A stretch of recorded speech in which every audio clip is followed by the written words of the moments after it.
பிரியமானவர்களே, ஆரம்பத்திலே சொன்னது போல நாளை சபை கூடுகிற நாள். எவ்வளவு ஆர்வமும் வேத வசனத்தில் தெளிவும் நாளை தினத்திலே சகோதர சகோதரிகளை சந்திக்கும் பொழுது பீரிட்டு வருகிற அந்த அன்பை தேவன் கொடுத்தார் என்கிற சிந்தனை நாளைக்கு தென்படும் அல்லவா?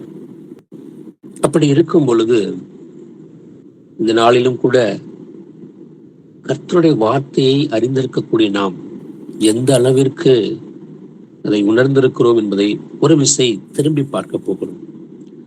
இந்த நாளில் பகிர்ந்து கொள்ளக்கூடிய, நாம் தியானிக்கக்கூடிய கர்த்தருடைய வார்த்தை எனக்குள் என்ன பேச போகிறது, அதை எந்த அளவிற்கு நான் நிதானித்திருக்கிறேன், எந்த அளவிற்கு நடைமுறை வாழ்க்கையில் பின்பற்றுகிறேன் என்பதை ஆராய்ந்து பார்க்க போகிறோம். ஆக வாசிக்கக்கூடிய ஒவ்வொரு வசனங்களையும் நிதானித்து நிறுத்தி உங்களுடைய வாழ்க்கையிலே அபியாசப்படுத்துங்கள். நாம் தேவனுடைய வார்த்தைக்கு நேராக கடந்து போகலாம். வாசிக்கலாம். மத்தேயு எழுதிய சுவிசேஷ புத்தகம் 24வது அதிகாரம் 35வது வசனம். வானமும் பூமியும் ஒழிந்து போம், என் வார்த்தைகளோ ஒழிந்து போவதில்லை. ஆமென். ஆமென். மிகவும் ஆணித்தரமாக வாசிக்கப்பட்ட வசனம். நீங்கள் கண்களிலே பார்க்கக்கூடிய இந்த அத்தனை சிருஷ்டி விஷயங்களும், சிருஷ்டிக்கப்பட்ட விஷயங்கள் அத்தனையும் ஒளிந்து போகும் என்று சொல்லுகிறவர் மிகவும் உச்சபட்சமாக அவர் பயன்படுத்துகிற வார்த்தை என் வார்த்தைகளோ என்று அவர் சொல்லுகிறார். ஆக நாம் வேதத்தை எடுத்து வாசிக்க ஆரம்பிக்கும் பொழுது இந்த விஷயம், இந்த பொருள், இந்த நிலை எல்லாம் நான் ஆராதிக்கிற கர்த்தர் பேசியது என்கிற உள்ளுணர்வு இருக்கும் என்றால் அங்கே பாவம் தலை காட்டுவதற்கு இடமில்லை. அதுதான் மிக அழுத்தமாக சொல்லுகிறார். வானமும் பூமியும் ஒளிந்து போய்விடும் என்று அவர் சொல்லுகிறார். ஐயா, அது ஒளிந்து போனாலும் பரவாயில்லை, அது இருந்தாலும் இல்லாவிட்டாலும் என்பதை தாண்டி நான் சொல்லுகிற வார்த்தைகள் ஒருபோதும் அது ஒளிந்து போவதில்லை என்கிற மிகவும் கூர்மையான ஒரு கத்தியை போன்று அந்த வார்த்தையை அங்கே பயன்படுத்துகிறார். அப்படி என்றால் என்ன? அது நியாயம் தீர்க்கும் என்று பொருள். என் வார்த்தைகள் ஒளிந்து போவதில்லை என்றால் அன்பு காட்டும் பொழுது அன்பு, சகிக்கும் பொழுது சகிப்பு, தீர்ப்பின் பொழுது தீர்ப்பு என்பதுதான் முக்கியம். அதனால் வானமும் பூமியும் ஒளிந்து போகும், என் வார்த்தைகளோ ஒளிந்து போவதில்லை என்று கர்த்தர் சொல்லுகிறார். பிரியமானவர்களே, இந்த வார்த்தையை பிடித்துக் கொண்டவர்களாய்தான் நாம் வீட்டு சபையிலே கூடுகிறோம். காரணம், இந்த வார்த்தைகளை தங்களுக்கு சாதகமாக மாற்றிக்கொண்டு தங்களுடைய வயிற்றுக்காக பிழைப்பை நடத்தக்கூடிய கூட்டம் அநேகம் இருக்கலாம். ஆனால் இதில் நீங்களும் நானும் பயணித்த நாட்களும் உண்டு. ஒரு பாரம்பரிய சபையோ இல்லை ரட்சிக்கப்பட்டு விட்டேன் என்று சொல்லிக்கொண்டு ஒரு சுயாதீன சபைகளிலோ இல்லை பெந்தகோஸ்தே சபைகளிலோ இருந்த நாட்கள் உண்டு. ஆனால் நான் ஏன் வீட்டு சபைக்கு வந்திருக்கிறேன் என்றால், என் வார்த்தை ஒளிந்து போவது இல்லை என்கிற அந்த ஒற்றை வார்த்தை தான் நம்மை இங்கு வீட்டு சபைக்குள்ளே அழைத்து கொண்டு வந்திருக்கிறது. ஏன்? இங்கு வீட்டு சபையில் இருக்கக்கூடிய நபர்களுக்கு வார்த்தை மிக முக்கியம். நாம் அடிக்கடி பேசிக்கொள்வது போல ஒத்தை வார்த்தையாக இருந்தாலும் அதை மிக சரியாக பின்பற்றக்கூடியவர்கள் தான் இந்த வீட்டு சபையில் இருக்கக்கூடியவர்கள். வசனம் சொன்னால் சொன்னதுதான், அதில் மாற்று கருத்திற்கு இடமில்லை என்கிற அந்த ஆணித்தரமான உச்சபட்ச அந்த நிலைப்பாடுதான் உங்களை வீட்டு சபைக்குள்ளே கொண்டு வந்திருக்கிறது. இல்லை என்றால் யாரோ ஒரு தனிநபர் ஏற்படுத்தின ஒரு ஸ்தாபனத்திற்குள் ஞாயிற்றுக்கிழமை கிறிஸ்தவனாகத்தான் நான் பயணப்பட்டு கொண்டிருப்பேன், பயணித்துக் கொண்டு வாழ்ந்து கொண்டிருப்பேன். அப்படி அல்ல.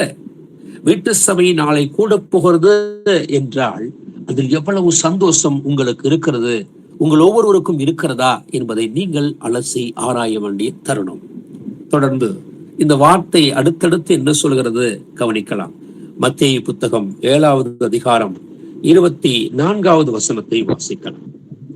ஆகையால் நான் சொல்லிய இந்த வார்த்தைகளை கேட்டு இவைகளின்படி செய்கிறவன் எவனோ அவனை கண்மலையின் மேல் தன் வீட்டை கட்டின புத்தியுள்ள மனுஷனுக்கு ஒப்பிடுவேன். ஆமென்.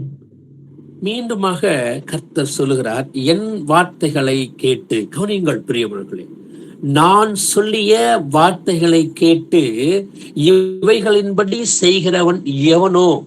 முதலிலே அவர் சொல்லிவிடுகிறார் என் வார்த்தை என்று சொல்லுகிறார். ஐயா, நான் சொன்ன வார்த்தை, நான் பேசிய விஷயங்கள் தான், நான் பேசிய வார்த்தைகள், அதை நீங்கள் கேளுங்கள். இன்று ஏன் இவ்வளவு சபைகள் பெருகி இருக்கின்றன? ரட்சிப்பு என்கிற ஒற்றை வார்த்தையை பிடித்துக் கொண்டு இன்று உலகம் முழுவதும் இயேசு என்ற நாமத்தை உச்சரிக்கிறோம், சுவிசேஷம் அறிவிக்கிறோம் என்கிற அந்த நிலைப்பாட்டிற்குள்ளே அநேக சபைகள் வந்து ஏன் பிதற்றுகிறார்கள்? நீங்கள் இயேசுவின் வார்த்தை கூர்மையானது என்று, இருபுறமும் கருக்குள்ளது என்று எபிரேயர் புத்தகம் 4ஆம் அதிகாரம் பதிவு செய்கிறது. அப்படி என்றால் இந்த வார்த்தையை சரியாக பின்பற்றக்கூடியவர்கள் தான் வீட்டு சபையில் இருக்கக்கூடிய நபர்கள். தங்களுக்கு சாதகமாக பயன்படுத்திக் கொண்டு மற்றவர்களுக்கு ஒன்றும் தனக்கொன்றுமாக பேசுகிறவர்கள் தான் மற்ற சபைகளை சார்ந்தவர்கள். அவர்களும் இயேசுவை விசுவாசிக்கிறார்கள் தான்.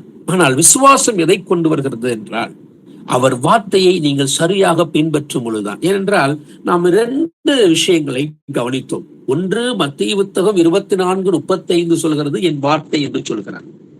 இங்கே மலைப்பிரசங்கத்தில் பேசிய பொழுது மத்தேயு 7ஆம் அதிகாரம் 24 சொல்கிறது, நான் சொல்லிய வார்த்தைகள் கேட்டு. என் வார்த்தை ஒளிந்து போகாது. ஆக ஒளிந்து போகாத அந்த வார்த்தையை நீங்கள் கேட்டீர்கள் என்றால், கேட்பதோடு அவர் நிறுத்திவிடவில்லை. அவர் சொல்லுகிறார், அடுத்த விஷயத்தையும் அவர் சேர்த்துக் கொள்கிறார். நாம் ஒவ்வொரு வசனத்தையும் சற்று நிதானித்து நிதானமாகவே பயணிக்கலாம் என்று நினைக்கிறேன். பிரியமானவர்களே, இந்த வார்த்தைகளை கேட்பதோடு இன்று நிறைய நபர்கள் நின்று விடுகிறார்கள். ஆமாம், பொய் சொல்லக்கூடாது என்று கர்த்தர் சொன்னார்தான். ஆனால் எப்படி பொய் சொல்லாமல் இருக்க முடியும்? இது ஒரு கூட்டம். ஆனால் நீங்கள் நானும் அப்படி அல்ல. அடுத்த வார்த்தை சொல்லுகிறது, கேட்டு இவைகளின்படி செய்கிறவன் எவனோ என்றுதான் அடுத்த வார்த்தையை அவர் போடுகிறார். இப்போ அந்த வார்த்தையின்படி கேட்டு அதன்படி எவனெல்லாம் செய்கிறானோ அவன் என்னவாக இருக்கிறான்? புத்தி உள்ள மனுஷனாக இருக்கிறான். இந்த புத்தி உள்ள மனுஷன் என்ன செய்கிறான்? கண்மலையின் மேல் வீடு கட்டுகிறான். யார் இந்த கண்மலை? இயேசு கிறிஸ்து. நீங்கள் அவருடைய வார்த்தையை கேட்டு அவர் மேல்தான் நீங்கள் வீட்டை கட்ட முடியும். அவர்தான் அஸ்திபாரம். ஆக வசனம் சொல்கிறது, கேட்பதோடு அல்ல, அதன்படி செய்கிறவர்களாக. பவுல் சபைகளுக்கு எழுதும் பொழுது ஒரு வார்த்தையை பயன்படுத்துவான், பேச்சிலே அல்ல பலத்திலே இருக்கிறது என்று பதிவு செய்வான். எது? தேவனுடைய ராஜ்யம். ஆக அந்த ராஜ்யமாக இயேசு கிறிஸ்து வெறும் பேச்சில் மாத்திரமல்ல, கேட்பதில் மாத்திரமல்ல, ஐயா அதன்படி செய்கிறீர்களா என்பதுதான் முக்கியம். நான் வழக்கமாக சொல்வது போல, நீங்கள் இந்த விஷயங்கள் எல்லாம் எங்கிருந்து ஆரம்பிக்க வேண்டும் என்றால், உங்கள் குடும்பத்திலிருந்து தான் ஆரம்பிக்க வேண்டும். கணவன் மனைவிக்குள் இருக்கக்கூடிய அந்த உறவு எந்த அளவுக்கு இருக்கிறது தூண்டி பாருங்கள். உங்கள் அன்பு எந்த அளவிற்கு இருக்கிறது. என் வார்த்தைகள் ஒளிந்து போவதில்லை என்றால், நான் சொன்ன வசனத்தை கேட்டு அதன்படி செய்வீர்கள் என்றால், நீங்கள் புத்தி உள்ளவனவர்களாக இருப்பீர்கள் என்றால், என்னுடைய வசனத்தின்படி என் மேல் நீங்கள் வீடு கட்டுவீர்கள் என்றால், உங்கள் குடும்பம் முதலில் கட்டப்பட்டிருக்கிறதா? ஏனென்றால் முழு பொறுப்பும் கணவனுக்குரியது என்று வேதம் சொல்லிக் கொடுக்கிறது. ஏவாள் பழத்தை சாப்பிட்டு மீறினால்தான், ஆனால் கேள்வி கேட்கப்பட்டது ஆதாமிடத்துல. நீங்கள் புரிந்து கொள்ள வேண்டும். ஆக இதிலிருந்து நமக்கு என்ன தெரிய வருகிறது என்றால், முழு பொறுப்பு அந்த கணவனுக்கு. அவரிடத்தில் தான் கேள்வி கேட்கப்படுகிறது. கர்த்தர் கேட்கிற கேள்வி ஆதாமிடத்துல. ஆக இங்கே பொறுப்பு அதிகமாக யாருக்கு கொடுக்கப்பட்டிருக்கிறது என்றால், கணவனுக்கு கொடுக்கப்பட்டிருக்கிறது.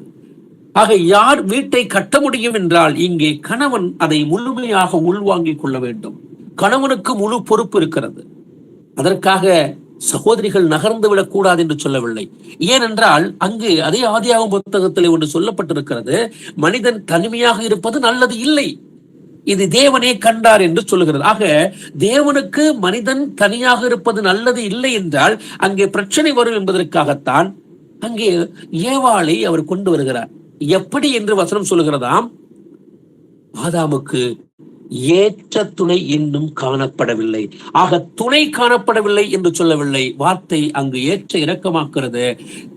அவனுக்கு சரியான துணை வேண்டும். சபையை கட்டமைப்பதற்கு இங்கே முதலில் குடும்பம் மிக முக்கியம்.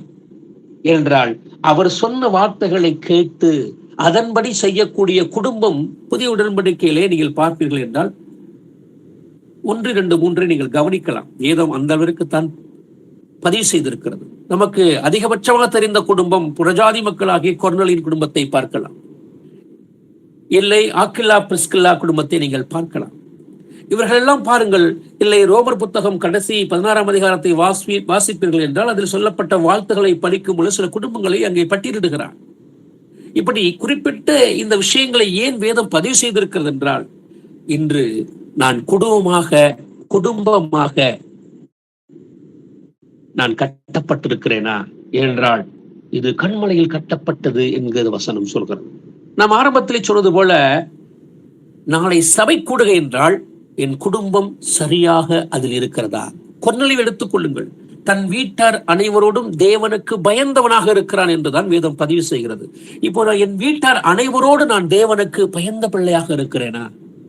இல்லை நான் மட்டும், இல்லை சகோதரி மட்டும், இல்லை சகோதரன் மட்டும் என்கிற விஷயம் அங்கு இருக்கிறதா என்றால் வசனம் நீங்கள் இருவரும் ஒரு சரீரம் என்று சொல்லிவிட்ட பிறகு நாம் அதில் மாற்று கருத்திற்கு இடம் போக வேண்டிய அவசியம் இல்லை. ஆக என் வார்த்தைகள் ஒளிந்து போகாது என்று சொன்னால், என் மேல் கட்டப்பட்ட வீடு கண்மலையின் மேல் கட்டப்பட்ட வீடு புத்தி உள்ளது என்று சொன்னால், நான் வசனத்தின்படிதான் வாழ்ந்து கொண்டிருக்கிறேனா? அநேக வசனங்களை நீங்கள் கேட்டுக்கொண்டு வருகிறீர்கள். ஞாயிற்றுக்கிழமை ஆரம்பிக்கிற காலை பிரசங்கத்திலிருந்து திங்கட்கிழமை ஆரம்பிக்கிற அந்த மாலை பிரசங்கம் தொடருமையானால் சனிக்கிழமை வரை அவை நீண்டு நெடியதாக இருக்கிறது. குறைந்தபட்சம் ஒரு நாளைக்கு நீங்கள் 30 வசனங்கள் கேட்பீர்கள் என்றால் நீங்கள் கூட்டி பார்த்துக் கொள்ளுங்கள். அநேக வசனங்கள் உங்களுடைய காதுக்குள் செல்கிறதா, இல்லை இருதயத்துக்குள் பதிவு செய்யப்படுகிறதா? இருதயத்துக்குள் இருந்தால் அவை கண்டிப்பாக வெளிப்படும். இந்த இடத்தில் இவை இப்படித்தான் பேசப்பட வேண்டும், இந்த அளவிற்கு தான் நாம் இங்கே நமக்கு வாய்ப்பு கொடுக்கப்பட்டிருக்கிறது என்பதை நாம் உணர்ந்த பிள்ளைகளாக நாம் ஒவ்வொரு காரியத்தையும் செய்வோம். இல்லை என்றால் அங்கே வேறு விதமான நிலைப்பாடு ஏற்படும். விஷயத்துக்கு வருவோம். என் வார்த்தைகள் ஒளிந்து போகவில்லை என்று சொல்லும் பொழுது நான் அதை எந்த அளவிற்கு அடுத்தடுத்த நிலைக்கு கொண்டு சொல்கிறேன். இது கர்த்தருடைய வார்த்தை. இன்னும் ஒருபடி மேலே சென்று என்ன சொல்லுகிறது என்பதை பார்ப்போம். வாசிக்கலாம். 2 தீமோத்தேயு புத்தகம் 4வது அதிகாரம் 2 முதல் 5 முடிய வாசிக்கலாம். சமயம் வாய்த்தாலும் ஜாக்கிரதையாய் திருவசனத்தை பிரசங்கம் பண்ணு. எல்லா நீடிய சாந்தத்தோடும் உபதேசத்தோடும் கண்டனம் பண்ணி கடிந்து கொண்டு புத்தி சொல்லு.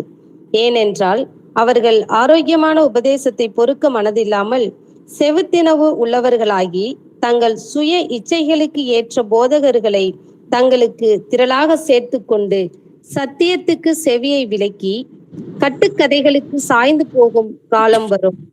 நீயோ எல்லாவற்றிலும் மன தெளிவுள்ளவனாயிரு, தீங்கு அனுபவி, சுவிசேஷகனுடைய வேலையை செய், தன் ஊழியத்தை நிறைவேற்று. ஆமேன். ஆமேன். ஒரு நீண்ட நெடிய வசனம்தான். இதற்கு விளக்கம் தர வேண்டும் என்றால் நிறைய கொடுத்து கொண்டே சொல்லலாம். இருந்தாலும் சுருக்கமாகவே பார்க்கலாம். 2 தீமோத்தேயு புத்தகம் 4ஆம் அதிகாரம் 2 முதல் 5 முடிய வாசிக்கப்பட்ட வசனம் சொல்கிறது, சமயம் வாய்த்தாலும் வாய்க்காவிட்டாலும் நீங்கள் ஜாக்கிரதையாய் வசனத்தை பிரசங்கம் பண்ணு என்று எழுதவில்லை, திருவசனம் என்று மரியாதை கொடுக்கப்பட்டிருக்கிறது. சமயம் அது எப்படிப்பட்ட சமயமாக இருக்கிறது? அது உங்களுக்கு வாய்ப்பதோ வாய்க்கவில்லையோ எப்படி சொல்ல வேண்டும்? முதலில் நீடிய சாந்தம் இருக்க வேண்டும். இரண்டாவது, அந்த சாந்தம் எப்படிப்பட்டதாக இருக்கக்கூடியதாக இருக்கிறது? அந்த உபதேசம். நீங்கள் யோசித்து பாருங்கள். மத்தேயு புத்தகம் 5ஆம் அதிகாரம் கர்த்தராகி இயேசு பேச ஆரம்பிக்கும் பொழுது வாசிக்கலாம். மத்தேயு புத்தகம் 5ஆம் அதிகாரம் 2ஆம் வசனத்தை வாசிக்கலாம். அப்பொழுது அவர் தமது வாயை திறந்து அவர்களுக்கு உபதேசித்து சொன்னது என்னவென்றால், ஆமென். போதும். அப்பொழுது தன் வாயை எப்படியாம்? தன் வாயை திறந்து, தமது வாயை திறந்து. நன்றாக கவனிங்கள். அவர் உபதேசித்தது என்னவென்றால் இப்படித்தான் ஆரம்பிக்கிறது. மற்றவர்கள் யாரும் இதை பயன்படுத்தக் கூடாது என்பதற்காகவோ? யோசித்து பாருங்கள். இது அவர் பேசிய உபதேசம், அவர் தன் வாயிலிருந்து சொல்லக்கூடிய வார்த்தைகள். இங்கு சொல்லுகிறது நீடிய சாந்தத்தோடும் உபதேசத்தோடும். இந்த சாந்தமும் உபதேசமும் எங்கிருந்து வருகிறது? மத்தேயு புத்தகம் 11ஆம் அதிகாரம் 29 வாசிப்பீர்கள் என்றால், திரும்ப திரும்ப சொல்லிக் கொடுக்கிறோம், நீங்கள் ஆராதிக்கிற கர்த்தர் எப்படிப்பட்டவர் என்பதை. மத்தேயு 11:29 சொல்கிறது, நீடிய சாந்தமும் மனத்தாழ்மையுமாக இருக்கக்கூடிய கர்த்தர். நன்றாக புரிந்து கொள்ளுங்கள். அவர் சொல்லுகிறார், நானோ சாந்தமும் மனத்தாழ்மையுமாக இருக்கிறேன், என் நுகத்தை ஏற்றுக்கொண்டு என்னிடத்திலே கற்றுக்கொள்ளுங்கள் என்று சொல்லுகிறார். ஆக இங்கே நீடிய சாந்தத்தோடும் உபதேசத்தோடும் என்ன செய்ய வேண்டுமாம்? கண்டனம் பண்ண வேண்டும். அதை கடிந்து கொண்டு புத்தி சொல்லு என்றுதான் வேதம் ஆரம்பிக்கிறது. எதை சொல்லும் பொழுது? திருவசனத்தை சொல்லிக் கொடுக்கும் பொழுது கவனிங்கள். ஒன்று சாந்தம், இரண்டாவது உபதேசம், மூன்றாவது எதிர்க்கும் பொழுது கண்டனம் பண்ணுங்கள், அவர்கள் மாறுபடும் பொழுது கடிந்து கொள்ளுங்கள், மூன்றாவது அதை அவர்களுக்கு புத்தி சொல்லுங்கள் என்று சொல்லிக் கொடுக்கிறார். ஏனென்றால் இது அத்தனையும் தான் என்னவாக மாறுகிறது? ஆரோக்கியமான உபதேசமாக மாறுகிறது. இதை ஏற்றுக்கொள்ள மனதில்லை. ஏன் மறைவில்லை? இது பவுல் பேசிய விஷயம். பவுல் மூலமாக ஆவியானவர் பேசுகிறது.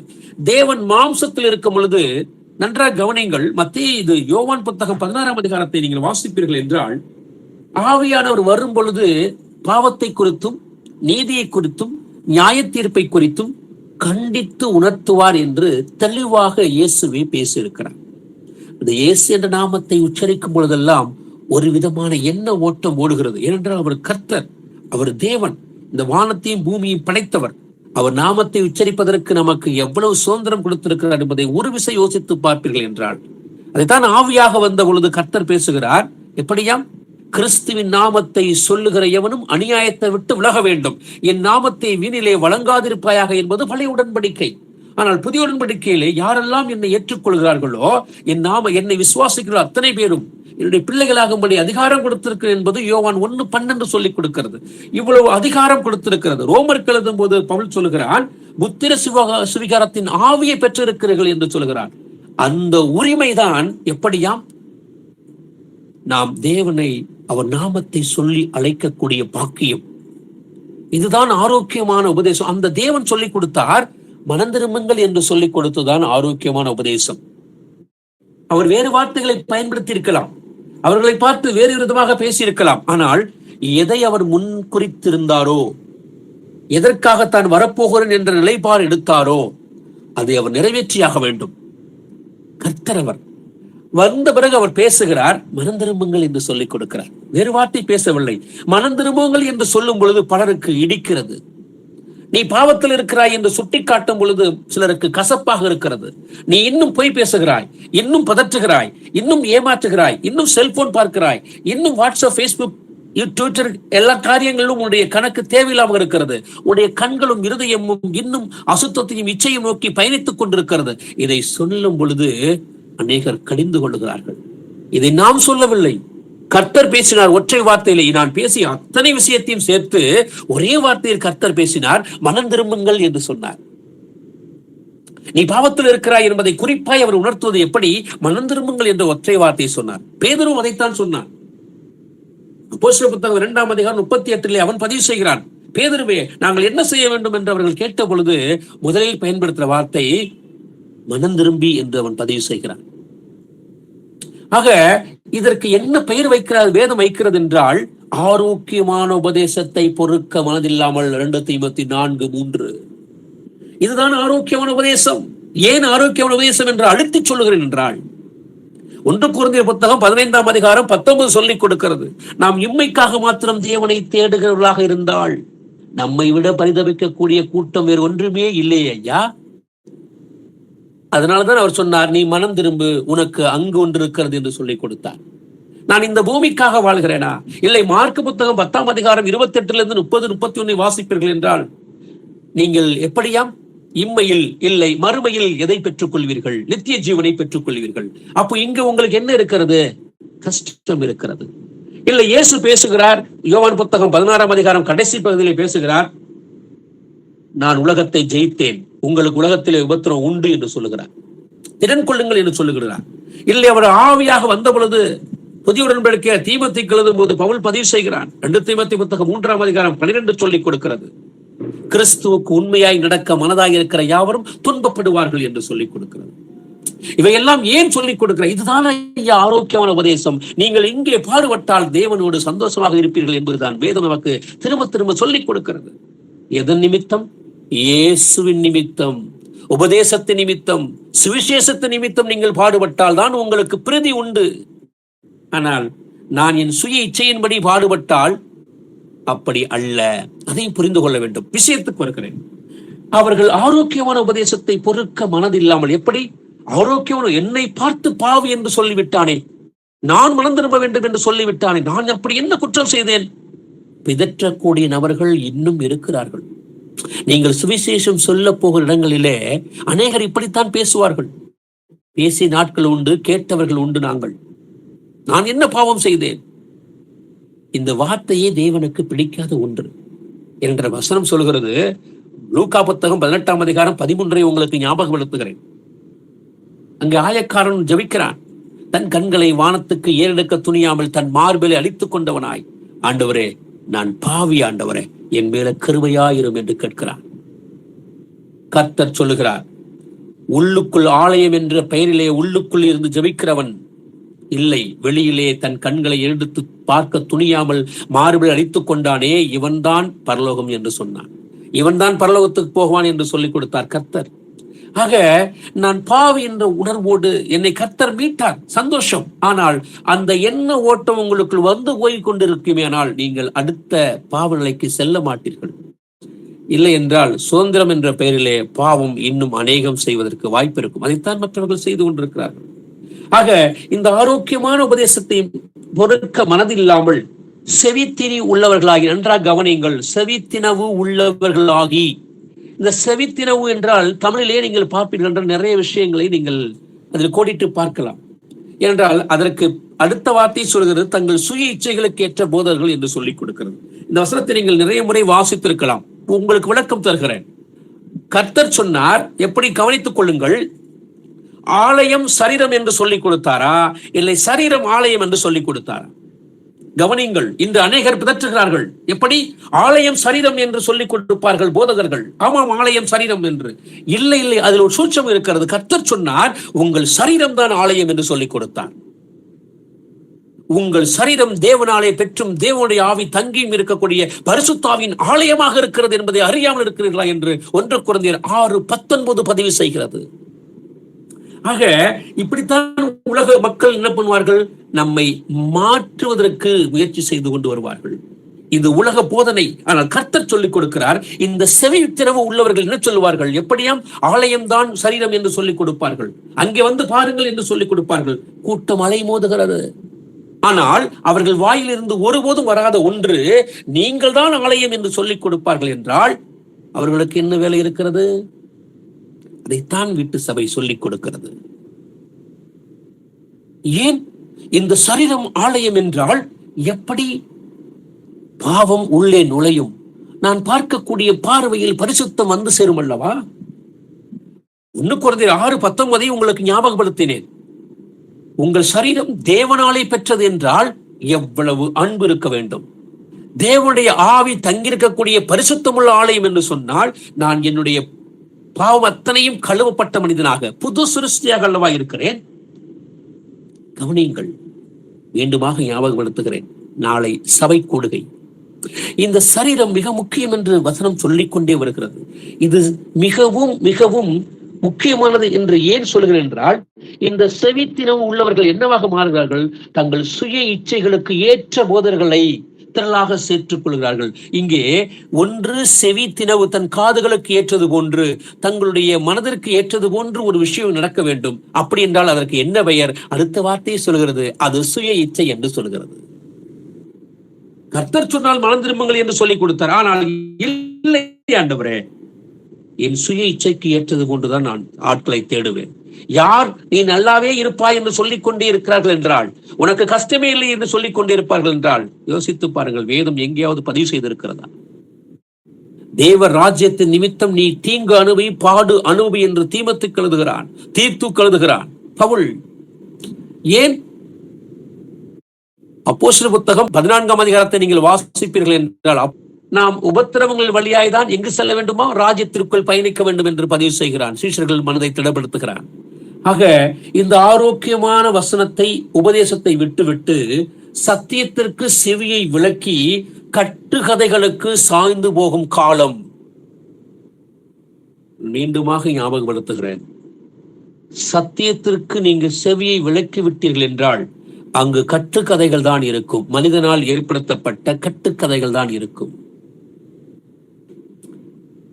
அங்கு பாவத்தை குறித்து சொல்ல மாட்டார்கள், தேவனுடைய வார்த்தை குறித்து சொல்ல மாட்டார்கள். காரணம், இன்னும் ஒருபடி மேலே சென்று உங்களுக்கு சொல்ல வேண்டும் என்றால் நீங்கள் தான் முடிவெடுக்க வேண்டும்.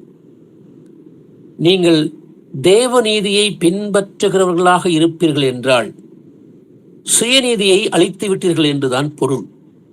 அப்போ சுயநீதி அழிந்து போய்விட்டதென்றால் அதற்கு பெயர் பழையவைகள் ஒளிந்து போயின என்று பொருள்.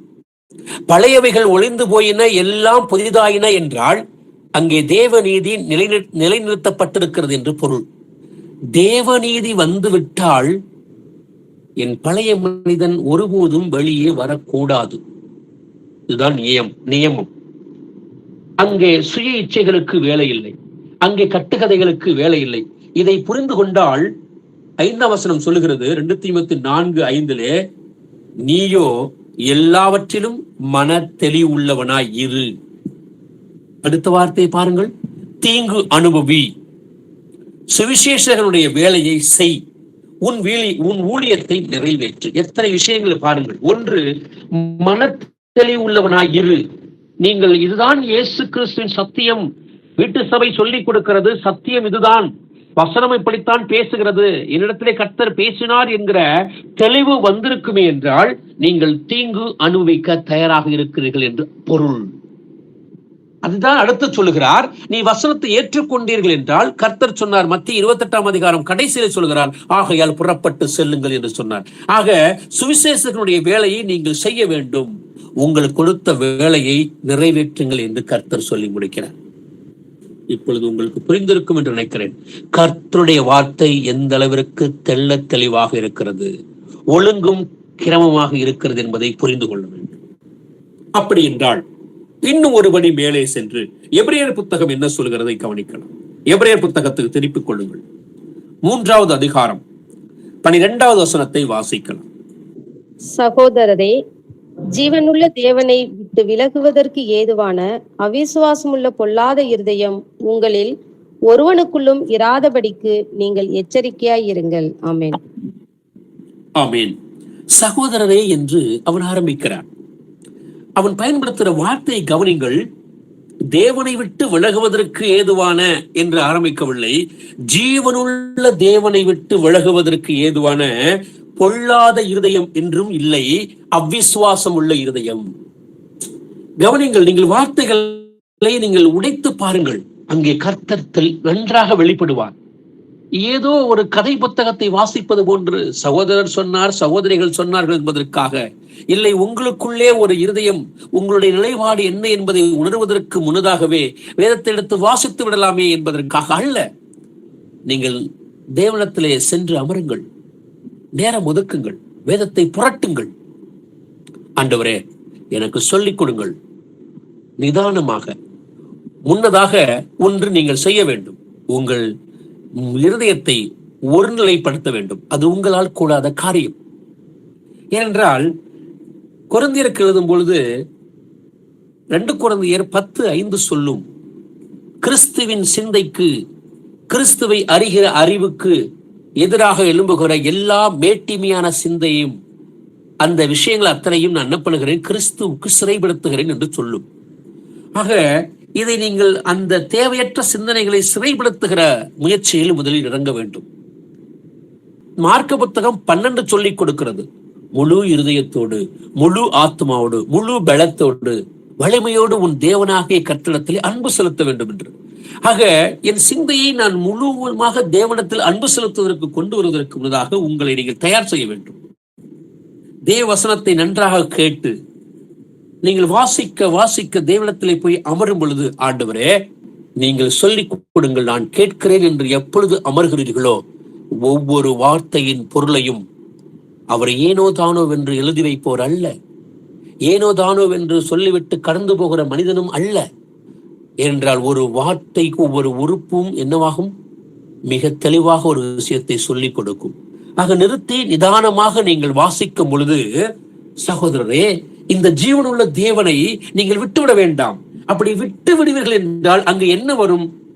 அவ்விசுவாசம் உள்ள இருதயம் தான் வரும். என்றால் அந்த வசனம் முடியும் பொழுது நமக்கு ஒரு பயங்கரமான விஷயத்தை சொல்கிறது. உங்களில் ஒருவனுக்குள்ளும் இராதபடிக்கு நீங்கள் எச்சரிக்கையாக இருங்கள். நமக்கு எச்சரிக்கை கொடுக்கிறது இந்த வேத வசனம். ஆக நான் தேவனை விட்டு விடுவதற்கு, ஆண்டவரே, பொல்லாத இருதயம். என்ன இருதயம்? அது பொல்லாத இருதயம். இருதயத்திலே பொல்லாங்காய் தோன்றுகிற எல்லாவற்றையும் விட்டு விலகுங்கள் என்று தெசலோனிக்கருக்கு எழுதும் போது 1 தெசலோனிக்கர் 5ஆம் அதிகாரம் பதிவு செய்கிறது. ஆக அந்த பொல்லாதவைகள் என்னவென்பதை இனம் கண்டு கொள்வோமானால் நாம் தேவனுக்கு பிரியமாக நடக்கிறவர்களாக மாறிவிடுவோம். ஆனால் எபிரேயர் புத்தகம் நமக்கு சொல்லிக் கொடுக்கிறது, அவர் ஜீவனுள்ள தேவன் ஐயா, அவரை விட்டு விலகுவதற்கு எனக்கு இப்படி ஒரு பொல்லாத இருதயம் வேண்டாம், அதிலே அவ்விசுவாசமும் வேண்டாம். விசுவாசம் இல்லாமல் செய்யக்கூடிய காரியம் அத்தனையுமே பாவம் என்று வேதம் பதிவு செய்வதையும் மறந்துவிட வேண்டாம். ஆக அந்த அவ்விசுவாசம் உள்ள இருதயம், தேவன் எதிர்பார்க்கிற அந்த பொல்லாத இருதயம் என்னவாக இருக்கக்கூடாது? அதுல அவ்விசுவாசம் இருக்கக்கூடாது என்றுதான் கர்த்தர் எதிர்பார்க்கிறார். ஆக விசுவாசம் உள்ள இருதயம் தான் தேவனுக்கு பிரியமான ஒரு விஷயமாக இருக்கிறது. தொடர்ந்து வாசிக்கலாம். தேவனுடைய வார்த்தை இன்னும் நம்மை எந்த அளவிற்கு கொண்டு செல்கிறது வாசிக்கலாம். 1 கொரிந்தியர் புத்தகம் 4ஆம் அதிகாரம் 16ஆவது வசனத்தை வாசிக்கிறோம். ஆகையால் என்னை பின்பற்றுகிறவர்கள் ஆகுங்கள் என்று உங்களுக்கு புத்தி சொல்லுகிறேன். ஆமென். ஆமென். 1 கொரிந்தியர் 11:1 வாசிங்க சிஸ்டர். நான் கிறிஸ்துவை பின்பற்றுகிறது போல நீங்கள் என்னை பின்பற்றுகளா இருங்கள். ஆமென். கவனிங்கள் பிரியமானவர்களே, 2 விஷயத்தையும் பவுல் பதிவு செய்கிறான். இங்கே 1 கொரிந்தியர் 4:16 பேசுகிறான், என்னை பின்பற்றுகிறவர்கள் ஆகுங்கள் என்று உங்களுக்கு புத்தி சொல்கிறேன் என்று.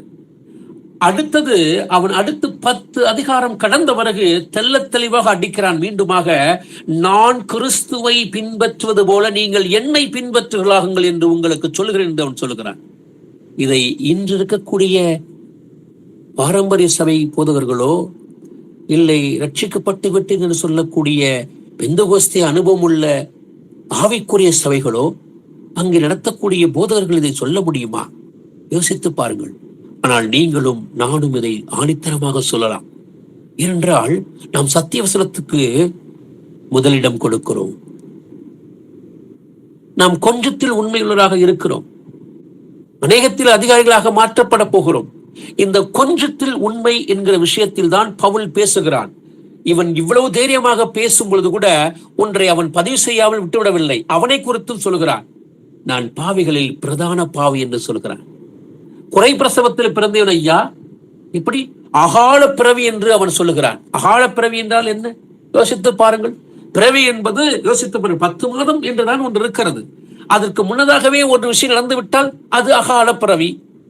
இவ்வளவு ஆயுசு நாட்கள் மரணிக்கிறார்கள், ஆனால் முன்னதாகவே ஒரு விஷயம் மரணம் நடந்து விட்டால் அகால மரணம் என்று சொல்லிக் கொடுக்கிறார்கள்.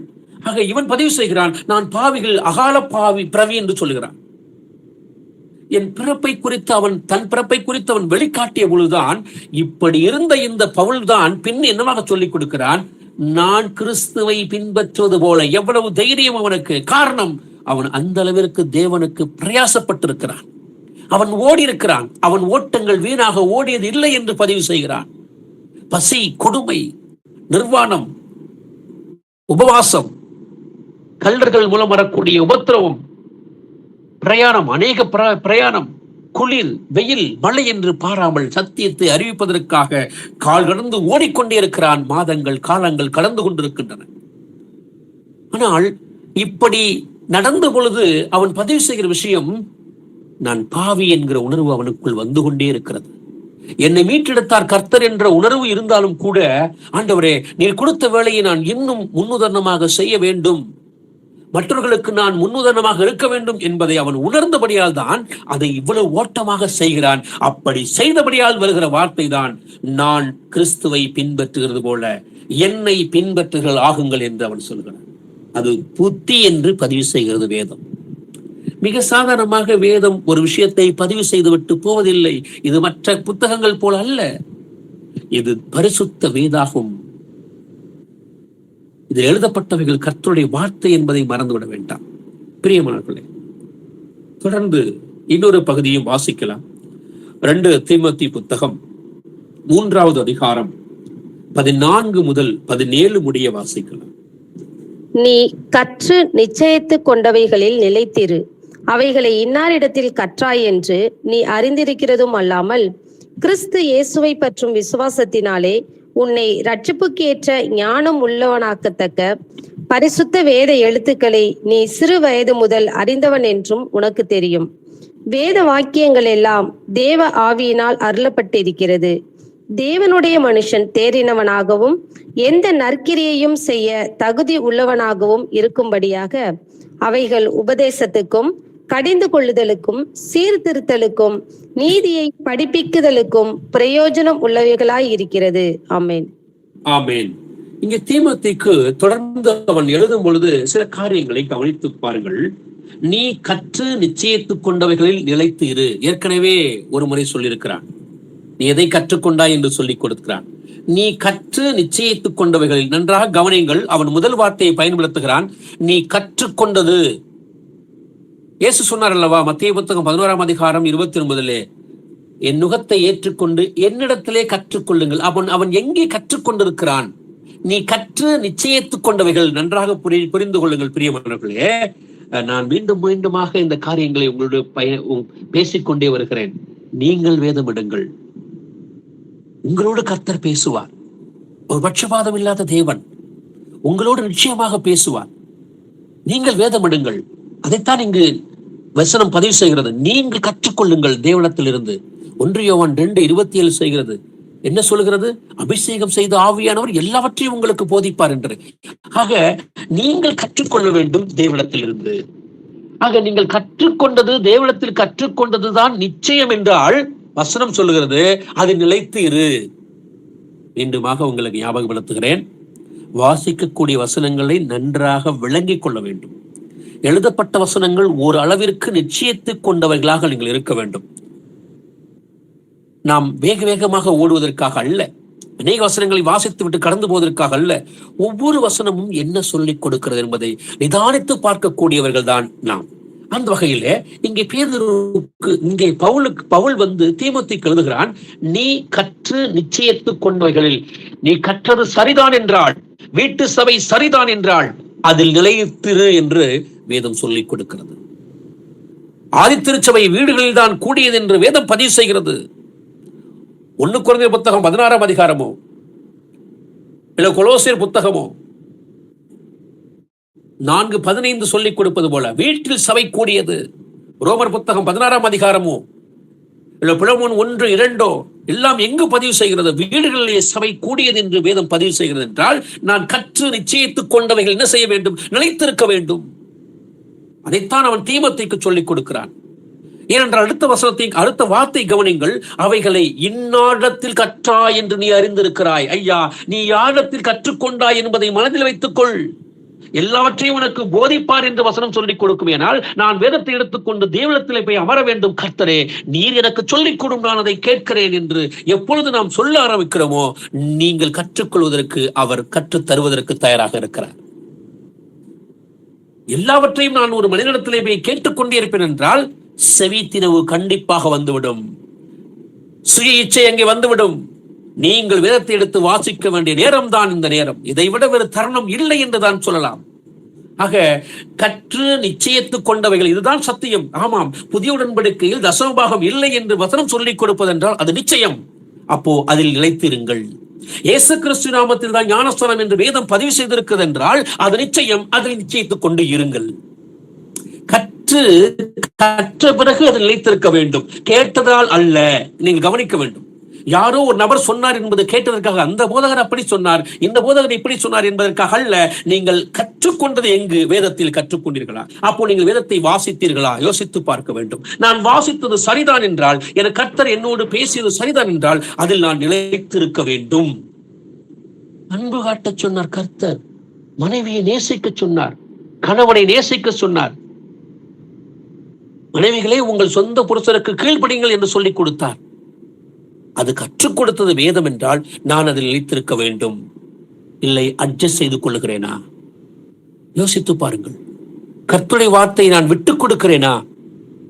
ஐயா, கற்று நிச்சயத்து கொண்டவைகள் நிலைத்திரு, அவைகளை இன்னார் இடத்தில் நீ கற்றுக்கொண்டாய் என்று அறிந்திருக்கிறதும் அல்லாமல் அவன் தொடர்கிறான் பவுல். எப்படியாம்?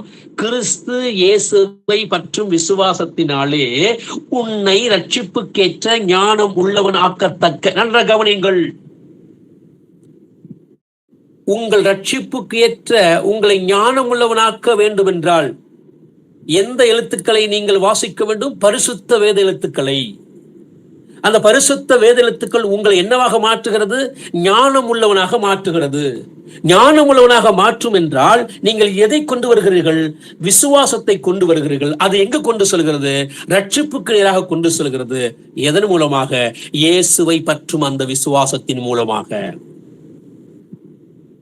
வசனத்தை நன்றாக விளங்கிக் கொள்ளுங்கள். இயேசுவை பற்றும் விசுவாசம் உங்களை என்ன செய்கிறது? ரட்சிப்புக்கு நேராக கொண்டு செல்கிறது.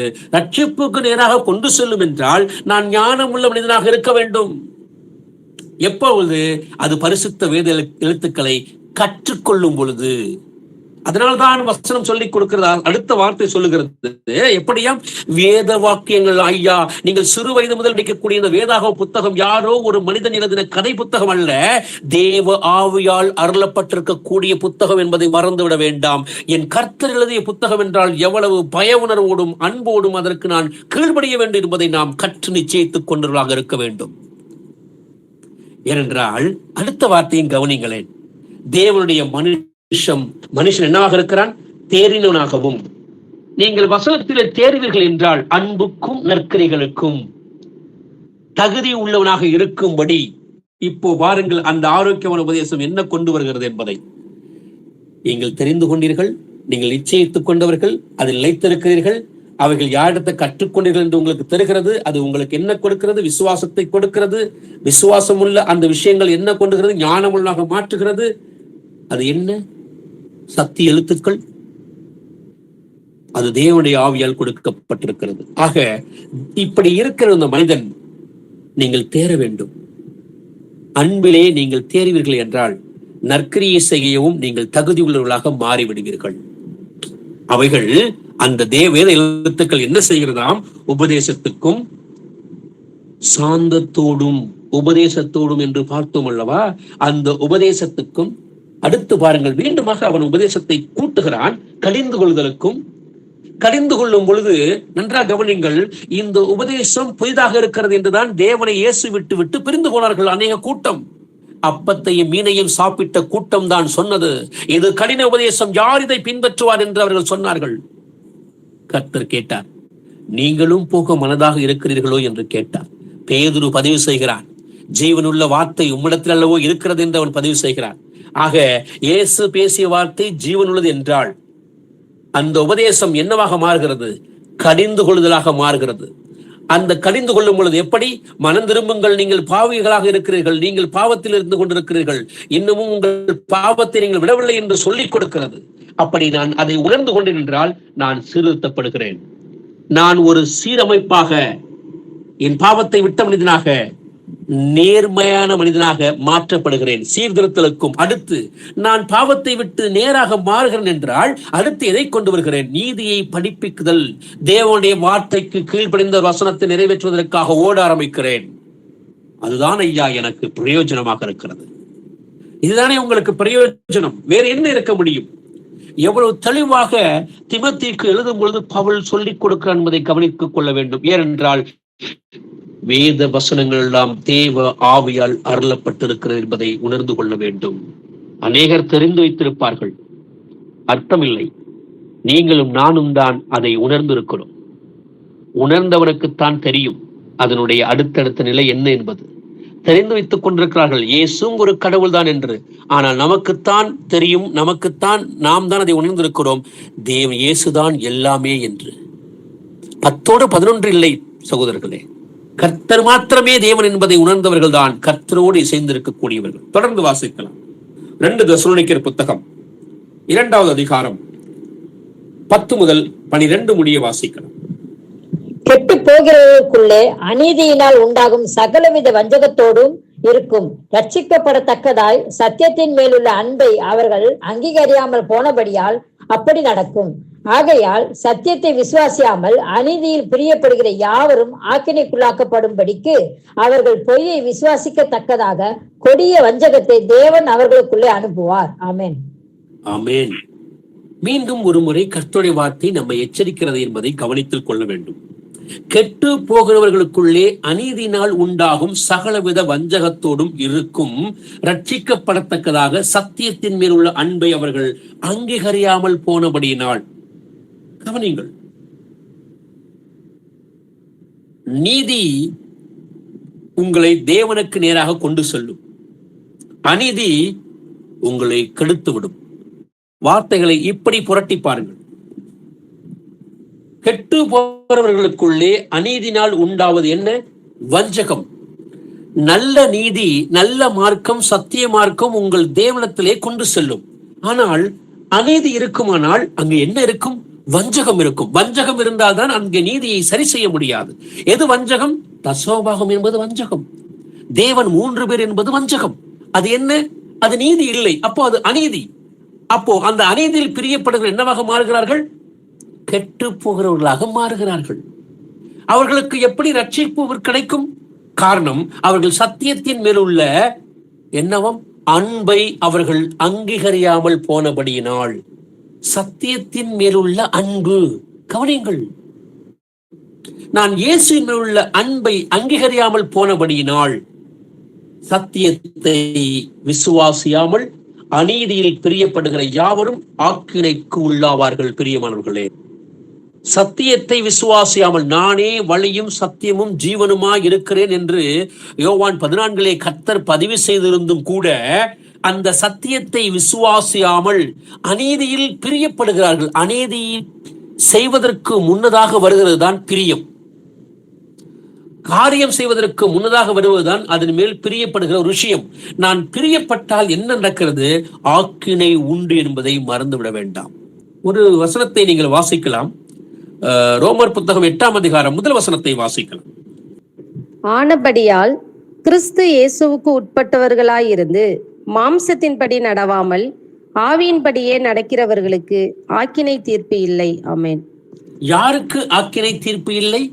ஆவியின்படி நடக்கிறவர்களுக்கு ஆக்கினை தீர்ப்பு இல்லை. ஆக மாம்சத்தின்படி நடக்கிறவர்களுக்கு என்ன உண்டு? ஆக்கினை தீர்ப்பு உண்டு. அந்த மாம்சம் இங்கே வெளிப்பட்டால் அநீதி வெளிப்பட ஆரம்பிக்கும். மாம்சத்தில் பிரியப்படுகிறவர்களுக்கு ஆக்கினை உண்டு. வேதம் அதைத்தான் பதிவு செய்கிறது. காரணம், நீங்கள் சத்தியத்தை விசுவாசியாதபடியால். சத்தியம் என்றால் என்ன? ஆண்டவருடைய வார்த்தை. சத்தியம் என்றால் இயேசு கிறிஸ்து. அவர் என்னவாக இருக்கிறார்? ஆவியாக இருக்கிறார். அப்போ ஆவியில் நீங்கள் தொழுது கொண்டால் உங்களுக்கு பிரச்சனை இல்லை. மாம்சத்தில் தொழுது கொள்ள ஆரம்பிப்பீர்கள் என்றால் பிரச்சனை என்பதை வேதம் சுட்டி காட்டுகிறது. சத்தியத்தை விசுவாசியாமல் நீங்கள் அப்போ அநீதியில் பிரியப்படுவீர்கள் என்றால் 12 பதிவு செய்கிறது. அந்த சத்தியம் இல்லை என்றால் அங்கு என்ன இருக்கும்? பொய் தான் இருக்கும். அதை விசுவாசிப்பதற்கு தேவனே வஞ்சகத்தை அனுப்புவார் என்று பதில் சொல்கிறது வேதம். நீங்கள் சத்தியத்தை விட்டு விட்டீர்கள் என்றால் இன்னொரு பகுதி என்னவாக இருக்கும்? பொய்யாகத்தான் இருக்கும். அந்த பொய் என்றால் என்ன? வஞ்சகம். அந்த வஞ்சகத்தை நீங்கள் பிரியப்படுவீர்கள் என்றால் வீட்டு சபையா?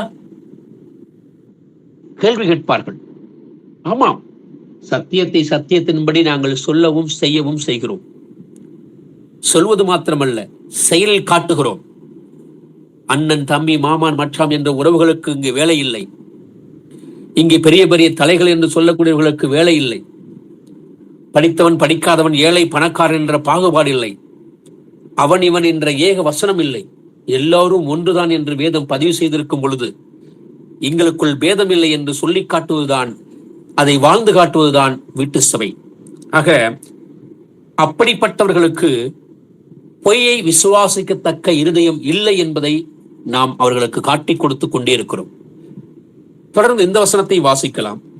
1 யோவான் புத்தகம் 1ஆவது அதிகாரம் 7, 8, 9 வாசிக்கலாம். அவர் ஒளியில் இருக்கிறது போல நாமும் ஒளியிலே நடந்தால் ஒருவரோடு ஒருவர் ஐக்கியப்பட்டிருப்போம். அவருடைய குமாரனாகிய இயேசு கிறிஸ்துவின் ரத்தம் சகல பாவங்களை நீக்கி நம்மை சுத்திகரிக்கும். நமக்கு பாவம் இல்லை என்போமானால் நம்மை நாமே வஞ்சிக்கிறவர்களாய் இருப்போம். சத்தியம் நமக்குள் இராது. நம்முடைய பாவங்களை நாம் அறிக்கையிட்டால் பாவங்களை நமக்கு மன்னித்து எல்லா அநியாயத்தையும் நீக்கி நம்மை சுத்திகரிப்பதற்கு அவர் உண்மையும் நீதியும் உள்ளவராய் இருக்கிறார். ஆமென். ஆமென். 1 யோவான் புத்தகம் நமக்கு பல விஷயங்களை சொல்லிக் கொடுக்கிறது. அதிலே ஒரு காரியம், ஐக்கியத்தை நாம் மறந்துவிட வேண்டாம். ஆரம்பத்திலே சொன்னேன், சபை கூடுகை நாளை நடக்கப் போகிறது. அன்புள்ள தேவனை சந்திப்பதற்கு அவர் சாயலாய் படைக்கப்பட்ட சகோதர சகோதரிடத்திலே நீங்கள் காட்டக்கூடியது அன்புக்கும் நற்கிரைகளுக்கும் நாங்கள் நாளை சந்திக்கப் போகிறீர்கள். அங்கே ஒரு வசனத்தை பதிவு செய்கிறார் கர்த்தர். அவர் ஒளியில் இருக்கிறது போல என்று ஆரம்பித்து இங்கே யோவான் பேசுகிறான். அவர் ஒளியில் இருக்கிறார். ஐயா, நாமும் ஒளியில் நடந்தால் என்னவா? நாமும் ஒளியில் நடந்தால் ஐக்கியம் இருக்கும் அல்லவா? அவர் ஒளியில் இருக்கிறார் என்றால் அதில் என்ன இல்லை? இருள் இல்லை. நன்றாக புரிந்து கொள்ள வேண்டும். ஒளி இருக்கும் என்றால் அங்கு இருளுக்கு வேலை இல்லை, அந்தகாரத்திற்கு வேலை இல்லை. அப்போ நாமும் அது போன்று நடப்போம் என்றால் இங்கே பிரிவினைக்கு வேலை இல்லை ஐயா, ஐக்கியப்பட்டிருப்போமே. இங்கே ஐக்கியம் முக்கியம். வீட்டு சபையிலே அன்பு இருக்கிறது, சந்தோஷம். நற்கிரியை இருக்கிறது, சந்தோஷம். ஆனால் உண்மையான ஐக்கியம் இருக்கிறதா? நீங்கள் யோசித்து பார்க்க வேண்டும். இவ்வளவு நேரம் இதை குறித்து பேசிக்கொண்டே வந்தோம். இப்பொழுது ஐக்கியம் என்று வரும் பொழுது முழுமையான அன்பின் வெளிப்பாடு இருக்கிறதா? அடுத்த வார்த்தை சொல்கிறது, இயேசுவின் ரத்தம் சகல பாவம். ஏன் ஐக்கியத்திற்கு அடுத்து பாவம் என்கிற வார்த்தையை கர்த்தர் பயன்படுத்துகிறார்? யோசித்து பாருங்கள். ஐக்கியம் இருக்குமே என்றால் அங்கே பதற்றல் இருக்கக்கூடாது, ஏற்றத்தாழ்வு இருக்கக்கூடாது. அதைத்தான் கர்த்தர் பயன்படுத்துகிறார். கிறிஸ்துவின் ரத்தம் சகல பாவங்கள் நீக்கும். எங்கு கூட்டம் கூடுகிறதோ, எங்கே கும்பல் அதிகமாக இருக்கிறதோ, அங்கே பாவம் தானாக முளைக்க ஆரம்பித்து விடும். பிரியமானவர்களே, அங்கே மீண்டும் ஒரு பாபிலோன் கட்டப்படும். அதற்கு நாம் இடம் கொடுத்து விடக்கூடாது. அதற்குத்தான் அவன் யோவான் பதிவு செய்கிறான். ஒளி என்கிற வார்த்தையை முதலாவதையே பயன்படுத்தி விடுகிறான். ஒளியில் இருக்கிறது என்றால் ஒளிக்குள்ளே இருள் இல்லை, அந்தகாரம் இல்லை, பிரச்சனை இல்லை. நாமும் அதில் சரியாக இருப்போம் என்றால், அடுத்த வார்த்தையே அவர் என்று சொல்லிவிட்டு அடுத்து அவன் தன்னை சேர்த்துக் கொள்கிறான். நீங்கள் என்று சொல்லவில்லை, நாம் ஒளியில் நடந்தால் என்றுதான் அவன் பதிவு செய்கிறான். தன்னையும் அதில் அவன் சேர்த்துக் கொள்கிறான். நாம் ஒளியில் நடந்தால் இங்கு ஐக்கியம் இருக்கும், பாவத்திற்கு வேலை இல்லை. அதனால்தான் கர்த்தர் என்ன செய்தார்? தன் ரத்தத்தின் மூலமாக நம்முடைய பாவங்களை நீக்கி சுத்திகரித்திருக்கிறார். ஏனென்றால் அடுத்தடுத்து நீங்கள் கவனிங்க, அந்த வசனங்களை கவனிங்கள். அவன் ஒளியை பயன்படுத்தி விட்டுதான், ஐக்கியத்தை பயன்படுத்தி விட்டுத்தான் அடுத்து சொல்கிறான். பாவம் என்ற விஷயத்தை சொல்லிவிட்டு 8 சொல்கிறது, நமக்கு பாவம் இல்லை என்போமானால் நம்மை நாமே வஞ்சிக்கிறவர்களாக இருப்போம், சத்தியம் நமக்குள் இறக்காது. அதற்கு என்ன செய்ய வேண்டும் என்பதை 9 சொல்லிக் கொடுக்கிறான்.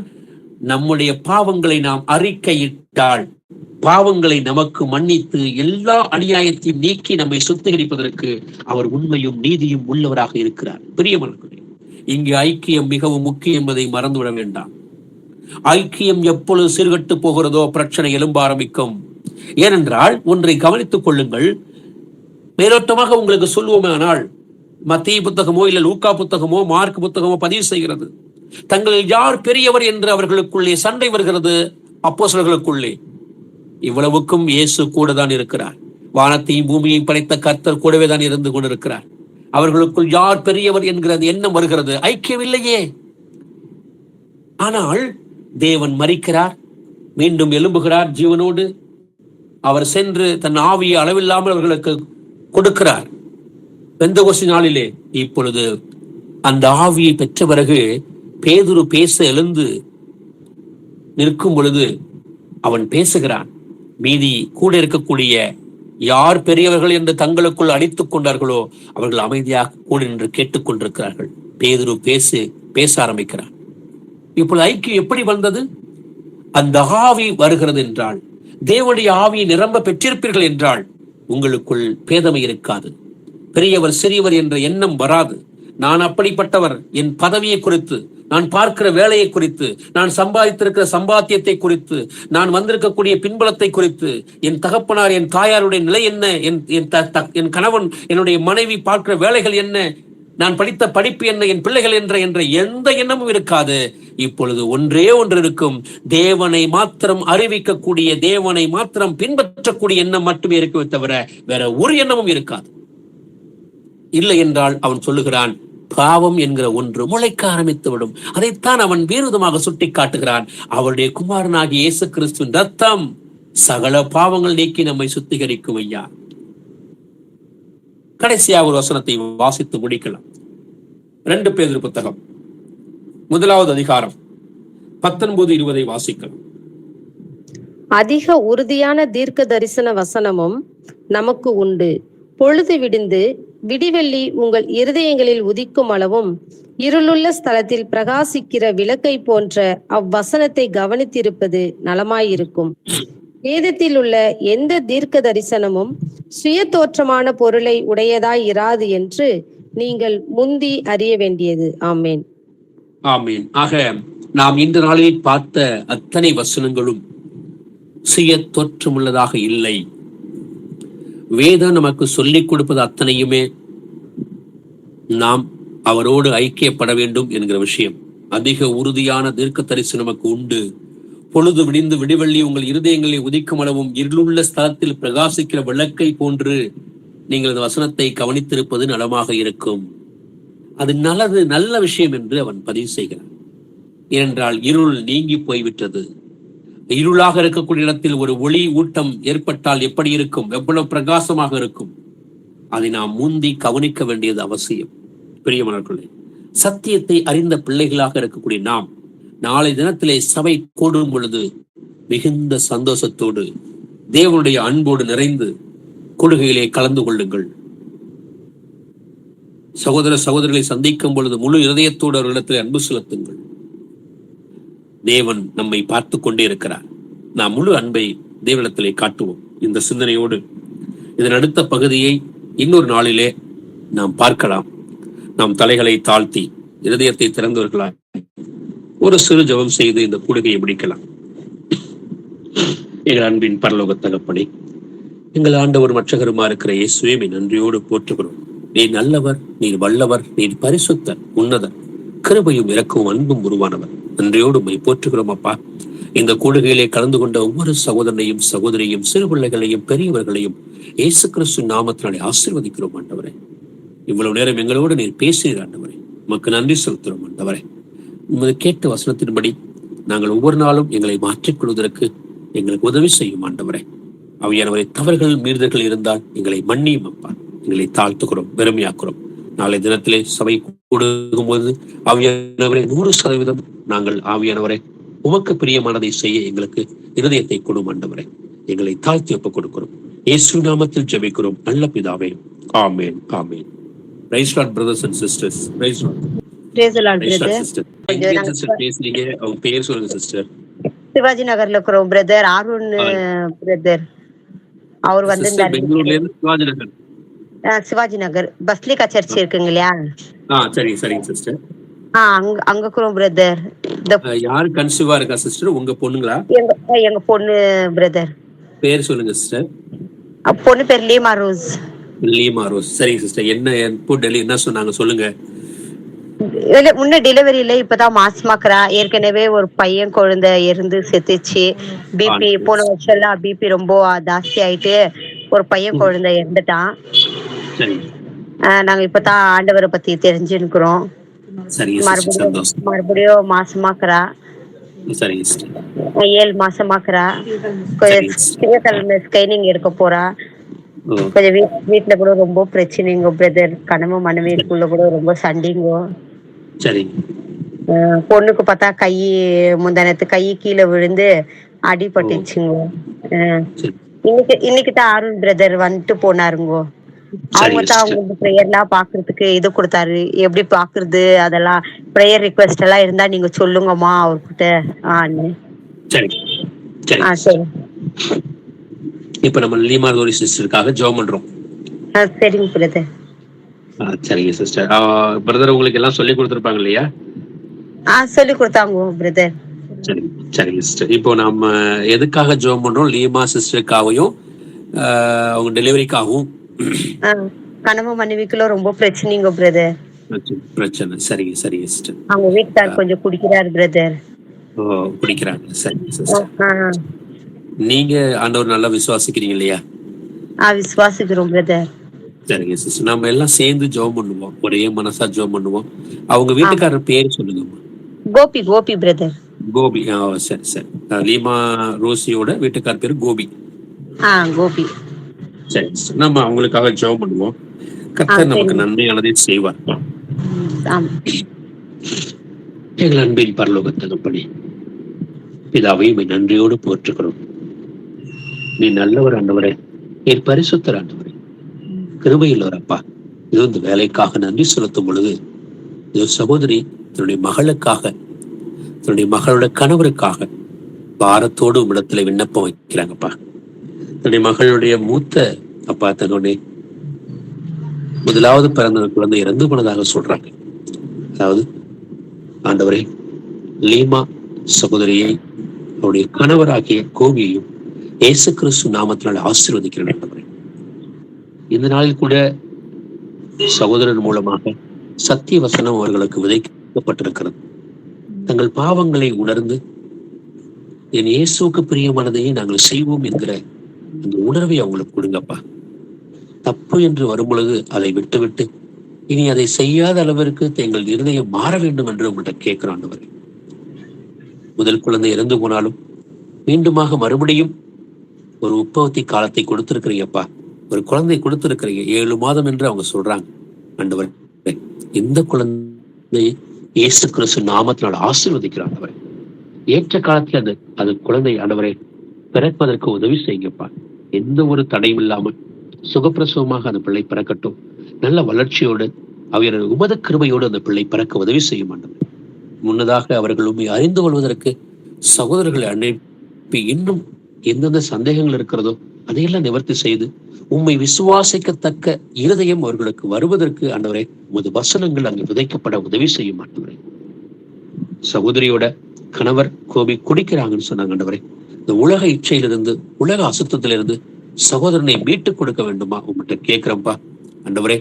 பிரயாசத்தோடு இந்த குடும்பம் ஆண்டவரே உங்களிடத்துல வந்திருக்கிறாங்கப்பா. நீங்க சொன்னது போல என்னிடத்துல வருகிற யாரையும் நான் புறம்பே தள்ளுவதில்லைன்னு சொன்னீங்க. சுமை சுமந்து சோர்ந்து போயிருக்கிற நீங்க எல்லோரும் இடத்திலே வாருங்கள், நான் உங்களுக்கு இளைப்பாறுதல் தருவேன்னு சொன்னீங்களே ஆண்டவரே. இதோ உம்மை நோக்கி வந்திருக்கிற அந்த குடும்பத்தை உங்க கரத்துல ஒப்புக் கொடுக்கிறோம் ஆண்டவரே. தன் மகளுக்காக பிரயாசப்படுற சகோதரியும் இயேசு நாமத்துல ஆசீர்வதிக்கிறப்பா. இந்த குடும்பம் அப்பா உங்க கரத்துல பாதுகாப்பா இருக்கட்டும் ஆண்டவரே. நீங்க அவங்களை பாதுகாத்துக் கொள்ளுங்க. எல்லாவற்றையும் கரத்துல ஒப்புக் கொடுத்து இவர்களை ஆசீர்வதித்து ஜெபிக்கிறோம் எங்கள் ஜீவன் உள்ள நல்ல பிதாவே. ஆமேன், ஆமேன். Thanks brother. Thank you sister.